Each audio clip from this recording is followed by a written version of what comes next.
राधे राधे बच्चों, कैसे हैं आप सब। तो हम मॉडर्न हिस्ट्री की सीरीज को आगे कंटिन्यू करते हैं, ठीक है। तो मॉडर्न हिस्ट्री में हमने अभी तक क्या पढ़ा। सबसे पहले हमने देखा एडवेंट ऑफ यूरोपियंस का इंडिया आना, उनकी पहली फैक्ट्री स्टैब्लिश करना इंडिया में। उसके बाद battle of Plassey and Buxar, फिर 1857 का रिवोल्ट। उसके बाद हमने देखा 1885 का। इसके बाद हमने क्या पढ़ा था, 1885 का आईएनसी फॉर्मेशन, ठीक है। हमने आईएनसी के बारे में यहाँ डिटेल से देखा था। अब जो हमारा नेक्स्ट टॉपिक है वो है 1905 का पार्टीशन ऑफ बंगाल। यहाँ पे हम पढ़ेंगे पार्टीशन ऑफ बंगाल के बारे में, ओके। चलिए तो बात करते हैं हम पार्टीशन ऑफ बंगाल की, ठीक है। अब देखो बंगाल,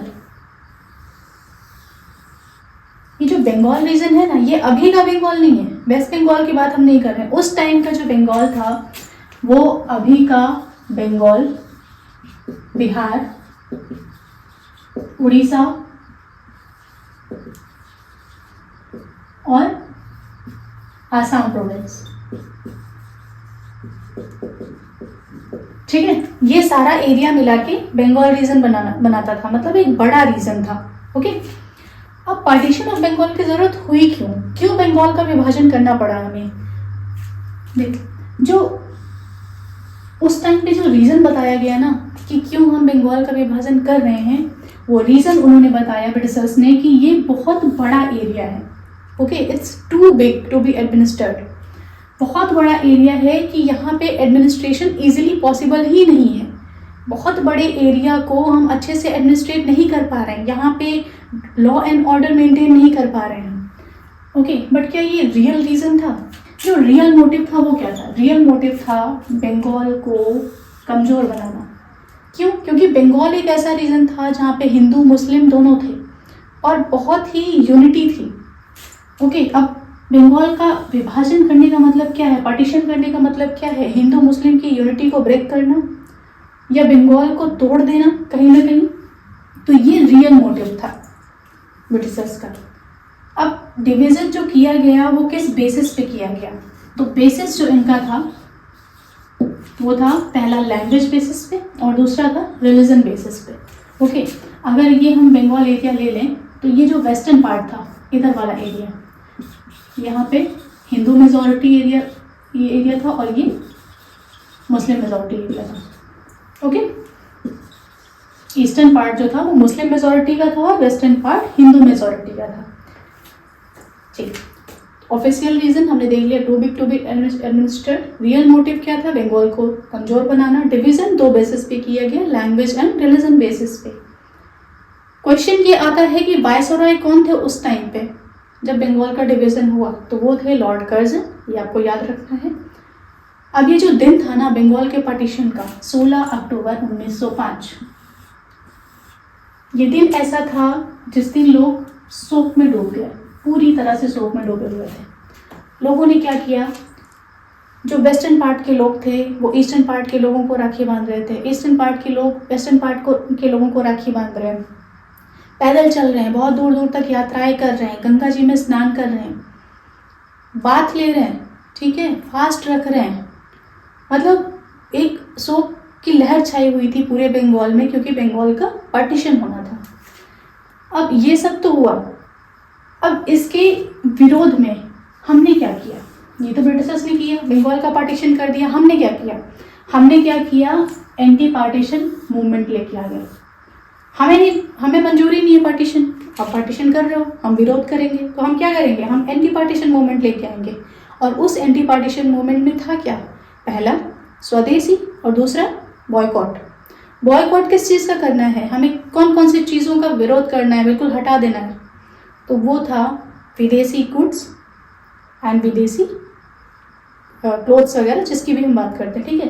तो जो भी फॉरेनर गुड्स हैं, बाहर का कपड़ा है या बाहर का खाना है या जो भी चीज़ें हैं, सबको बॉयकॉट करना है। हमें कुछ यूज़ ही नहीं करना है, स्वदेशी अपनाना है। अब जैसे अब ये ना बहुत बड़े लेवल पे था एक्चुअली। जैसे धोबी था, तो धोबी क्या करता था, अगर कोई फॉरेन क्लोथ्स को पहन रहा है ना तो वो धुलने से मना कर देता था, ठीक है। पंडित जो होते थे वो उस घर में शादियाँ नहीं करवाते थे जहाँ पे लेन देन में फॉरेन गुड्स का इस्तेमाल किया गया हो। मतलब ये था कि ऐसे हुआ कि एक जगह शादी थी और वहाँ पे बेड की जगह खटिया आ गई, बेड की जगह खटिया देनी पड़ी और फ्रिज की जगह मटका। तो दूल्हे राजा तो परेशान हो गए, वो सामान देख के बोले गजब बेइज्जती है यार, ये तो नहीं चलेगा। क्या ये मजाक था? सीरियसली मत लीजिएगा, ठीक है। तो हम स्वदेशी गुड्स को अपना रहे थे और जितना भी फॉरेन के गुड्स थे उन सबको हम बॉयकॉट कर रहे थे, ठीक है। बी स्वदेशी एंड बाई स्वदेशी ये हर जगह चल रहा था, ठीक है। तो ये चीज़ें थी बंगाल के पार्टीशन के टाइम पे, ओके। क्या क्या हमने देखा? पार्टीशन ऑफ बंगाल का रीज़न क्या बताया गया कि ये बहुत बड़ा एरिया है, इसको एडमिनिस्टर करने में प्रॉब्लम आ रही है, लेकिन रियल मोटिव क्या था? बंगाल को वीकेंड करना, बंगाल को कमज़ोर बनाना। बेसिस किस बेसिस से हमने बांटा? पहला लैंग्वेज के बेसिस पे और दूसरा रिलीजन के बेसिस पे। दिन पूछा जाता है, डे याद रखिएगा 16 अक्टूबर 1905। शोक मना रहे थे सब लोग, गंगा जी में बात कर रहे थे, फास्ट रख रहे थे, एक दूसरे को राखी बांध रहे थे। उसके विरोध में हमने क्या किया? हम एंटी पार्टीशन मूवमेंट लेके आए, जिसमें हमने क्या किया? स्वदेशी अपनाया और फॉरेन गुड्स का बॉयकॉट किया, ठीक है। स्वदेशी एंड बॉयकॉट मूवमेंट लाया गया और यहाँ पे हम 20 स्वदेशी एंड 22 स्वदेशी की बात कर रहे थे, ओके। तो जब पार्टीशन ऑफ बंगाल हुआ तो स्वदेशी एंड बॉयकॉट लाया गया, बट उस टाइम आईएनसी में क्या चल रहा था? इंडियन नेशनल कांग्रेस उस टाइम पे क्या कर रही थी? हमने देखा कि 1885 में इंडियन नेशनल कांग्रेस का फॉर्मेशन हुआ, ओके। और ये एक बड़ी ऑर्गेनाइजेशन थी जो ऑल इंडिया लेवल के लोगों को रिप्रेजेंट कर रही थी, तो कुछ ना कुछ तो उसमें भी चल रहा होगा। तो आईएनसी के उस टाइम पे सेशंस जो हुए वो कहाँ पे हुए, क्या हो रहा था उसमें? तो जो पहला सेशन था 1905 का सेशन हुआ बनारस में, ओके। बनारस सेशन, प्रेसिडेंटशिप किसके हाथ में थी यहाँ पे? गोपाल कृष्ण गोखले थे आईएनसी के प्रेसिडेंट उस पर। अब यहाँ पे क्या हुआ? जब बनारस में सेशन हुआ तो दो चीज़ें निकल के आई। सबसे पहले जो इवेंट था पार्टीशन ऑफ बंगाल का, उसको कंडेम किया गया, क्या बोला गया? बहुत गलत हुआ। दूसरा, सपोर्ट किया गया किसको? स्वदेशी और बॉयकॉट को, कि ठीक है स्वदेशी और बॉयकॉट को कंटिन्यू करना चाहिए। बिल्कुल वैसे ही जैसे अभी पॉलिटिकल पार्टीज कहीं पे मिलती हैं तो क्या बोलती हैं? अरे ये चीज़ तो बहुत गलत हुई, ऐसे होना चाहिए, वैसे एक मीटिंग थी, ठीक है। तो यहाँ पे दो चीज़ें निकल के आई। नेक्स्ट जो आईएनसी का सेशन था वो था 1906 का सेशन, और ये कहाँ पे हुआ? कैलकाटा में। कैलकाटा सेशन का प्रेसिडेंट थे यहाँ पे आईएनसी के दादा भाई नौरोजी, ओके। यहाँ पे एक चीज़ लेके आई गई, इस टाइम पे आईएनसी का गोल डिफाइन किया गया कि इंडियन नेशनल कांग्रेस का गोल क्या है? स्वराज या फिर सेल्फ गवर्नमेंट, ओके। क्यों? क्योंकि 1905 का बंगाल डिवीजन हो गया था, तो इसलिए इन्होंने बोला कि हमें तो सेल्फ गवर्नमेंट चाहिए, हमें स्वराज चाहिए। अब देखो सब कुछ तो ठीक चल रहा है आईएनसी के सेशन में, तो प्रॉब्लम कहाँ से आ रही है? मॉडरेट्स और एक्सट्रीमिस्ट वाली बात कहाँ से आ गई? डिस्प्यूट कहाँ से हो गए इन दोनों के बीच में? तो डिस्प्यूट का रीज़न क्या था? 3 रीज़न थे। पहला, देखो एक्सट्रीमिस्ट ने ना कुछ मांग रखी थी। देखो मॉडरेट्स क्या है? नरम दल, एक्सट्रीमिस्ट क्या है? गरम दल। अब इन दोनों में बहुत बड़ा अंतर है, इनका खून है गरम। जब कोई आंदोलन चलेगा, स्वदेशी एंड बॉयकॉट चलेगा, तो गरम दल वाले क्या करते थे ना, वो टॉलरेट नहीं करते थे चीज़ों को। उनको क्या लगता था? नहीं ये कर दो, वो कर दो, तूफान मचा दो, धमाका कर दो। मॉडरेट्स क्या बोलते थे? नहीं भाई धीरे धीरे करते हैं, इतना ज़्यादा हंगामे की ज़रूरत नहीं है।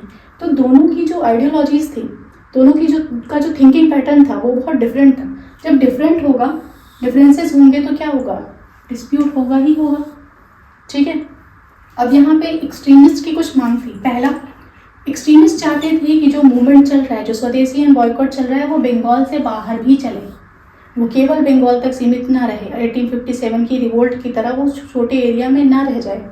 दूसरा वो क्या चाहते थे? दूसरा चाहते थे कि जो बॉयकॉट है वो बॉयकॉट केवल गवर्नमेंट फॉरेन गुड्स का नहीं होना चाहिए, फॉरेन क्लोथ्स का नहीं होना चाहिए, बल्कि जो गवर्नमेंट कॉलेजेस हैं, जो स्कूल्स हैं, जो ऑफिसेस हैं और जो काउंसिल्स हैं, लेजिस्लेटिव काउंसिल की हम बात कर रहे हैं, सबको बॉयकॉट करो। जाओ ही नहीं कहीं, कॉलेजेस छोड़ दो, स्कूल्स छोड़ दो, ऑफिसेस में आप जाओ ही नहीं, लेजिस्लेटिव काउंसिल में आप पार्टिसिपेट ही मत करो। तो ये चाहते थे एक्सट्रीमिस्ट।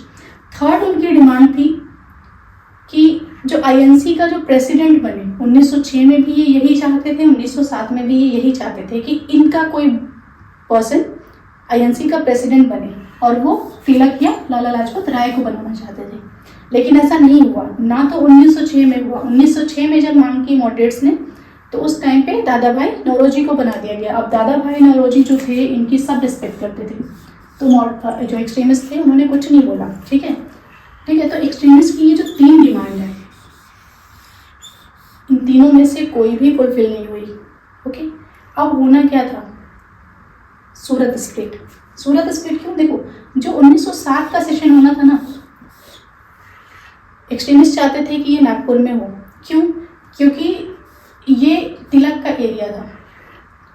सूरत जो है वो तिलक का रीजन था। अब अगर सूरत में सेशन होता तो वहाँ पे तिलक को प्रेसिडेंट नहीं बनाया जा सकता था। तो आईएनसी ने क्या किया? सूरत में ही इसको करवा दिया, नागपुर के बजाय। तो जब सूरत में सेशन हुआ तो बात ही नहीं बनती है कि तिलक प्रेसिडेंट होंगे। तो आईएनसी के प्रेसिडेंट किसको बनाया गया? रासबिहारी घोष को।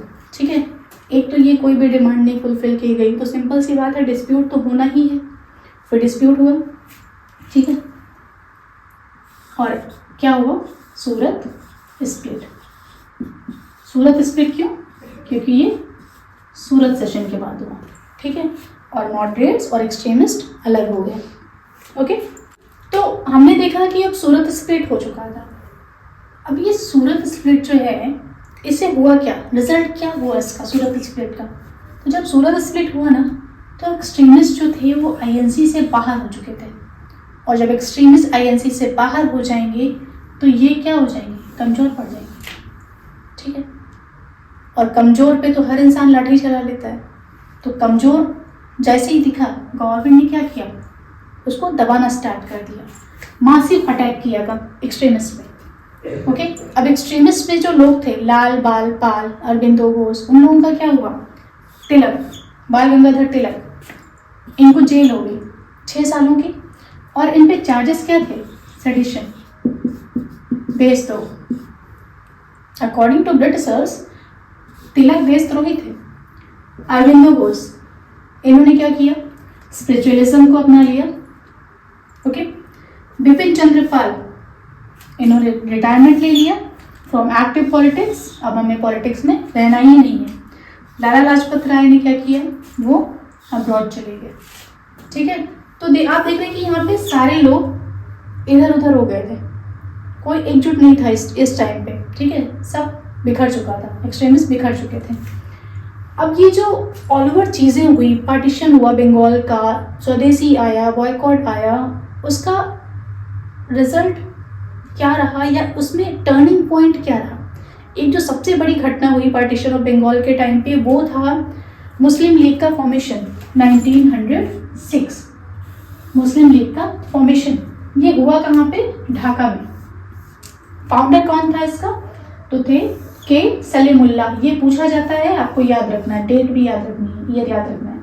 अब ये जो मुस्लिम लीग का फॉर्मेशन है, ये आगे चल के पार्टीशन का रीज़न बना, 1947 के इंडिया के पार्टीशन का रीज़न।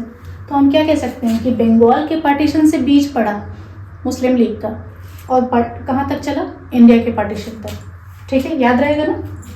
1906 में फॉर्मेशन हुआ और 1947 में इंडिया का पार्टीशन हो गया फाइनली मुस्लिम लीग की वजह से। ओके, अब ये जो पार्टीशन ऑफ बंगाल था, इसकी वजह से स्वदेशी आया, बॉयकॉट आया। ठीक है, बहुत सारे मूवमेंट चलाए गए, बहुत सारी एक्टिविटीज़ थी। एक बोल सकते हैं कि विद्रोह था, एक बड़ा विद्रोह। तो 1911 में दिल्ली दरबार लगा हुआ था। ठीक है, तो उस टाइम पे क्या हुआ? किंग जॉर्ज थे वहाँ पे। तो किंग जॉर्ज ने क्या किया? अनलमेंट कर दिया पार्टीशन का। उन्होंने बोला कि जो अभी तक जो पार्टीशन था ना बंगाल का, वो निष्प्रभाव हो जाएगा, मतलब उसका कोई इफेक्ट बचेगा ही नहीं आगे। और वो हुआ कब? वो हुआ 1911 में दिल्ली दरबार। ये आपको याद रखना है, पूछा जाता है एनलमेंट ऑफ पार्टीशन कब हुआ? 1911 में दिल्ली दरबार में किंग जॉर्ज ने किया। ओके, ठीक है, तो ये रहा partition of Bengal. Thank you.